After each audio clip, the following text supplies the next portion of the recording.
Hello அஸ்ஸலாமு அலைக்கும். நான் டாக்டர் சுல்தான் ஆரிஃபின். மோர் மெடிக்கல் வீடியோஸ்க்கு என்னை சப்ஸ்கிரைப் அண்ட் ஃபாலோ பண்ணிக்கோங்க. நம்ம டெய்லியும் பண்ற சின்ன சின்ன பேட் ஹேபிட்ஸ் நம்மளோட ஹெல்த்த மேஜரா அஃபெக்ட் பண்ணும்.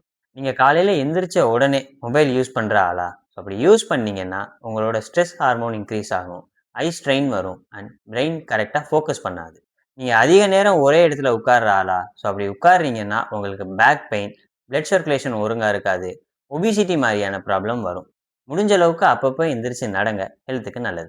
நீங்க டெய்லியும் லேட்டா தூங்குறீங்க. உங்களுக்கு ப்ராப்பரா தூக்கம் இல்லைன்னா, உங்க ஹார்மோன்ஸ் டிஸ்டர்ப் ஆகும் அண்ட் இம்யூனிட்டி வீக் ஆகும். முடிஞ்ச அளவுக்கு 7ல இருந்து 8 மணி நேரம் டெய்லி நல்லா தூங்குங்க. நீங்க அதிகமா ஜங்க் ஃபுட் சாப்பிட்டீங்கன்னா, உங்களுக்கு obesity, diabetes, heart problem, stomach problem, cholesterol மாரியான ப்ராப்ளம் வரும். முடிஞ்ச அளவுக்கு ஜங்க் ஃபுட்ஸ அவாய்ட் பண்ணிக்கோங்க. ஃப்ரெஷ் ஃப்ரூட்ஸ் அண்ட் வெஜிடபிள்ஸ் எடுத்துக்கோங்க. அதான் நம்ம உடம்புக்கு நல்லது. நீங்க அதிக நேரம் மொபைல் யூஸ் பண்றீங்கன்னா, உங்களுக்கு ஐ problem, neck problem, brain development கம்மியாகும். முடிஞ்ச அளவுக்கு மொபைல் யூஸ் பண்றத கம்மி பண்ணிக்கோங்க. தேவைக்கு மொபைலை யூஸ் பண்ணுங்க. தேவையில்லாம அதிகமா யூஸ் பண்ணாதீங்க. இந்த மாரி சின்ன சின்ன டெய்லி ஹேபிட்ஸ் தான் நம்மளோட லைஃப் லாங் ஹெல்த்த டிசைட் பண்ணும். ஸோ முடிஞ்ச அளவுக்கு ஹெல்தியா சாப்பிடுங்க. ஹெல்தி லைஃப் ஸ்டைல் மெயின்டெயின் பண்ணுங்க. Thank you.